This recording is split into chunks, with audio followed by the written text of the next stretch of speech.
Saksi kunci bicara.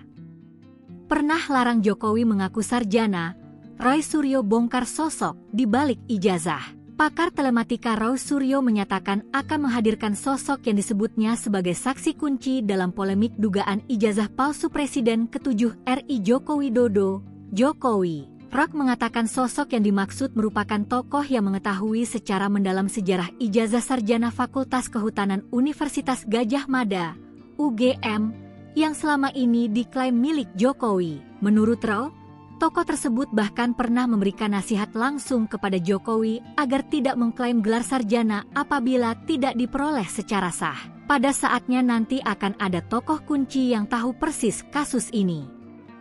Dia pernah menasihati agar tidak mengaku memiliki gelar sarjana jika memang tidak punya, kata dalam tayangan YouTube Forum Keadilan TV, Kamis, 1 Januari 2026. Roh menilai peringatan tersebut tidak diindahkan dengan alasan citra dan harga diri.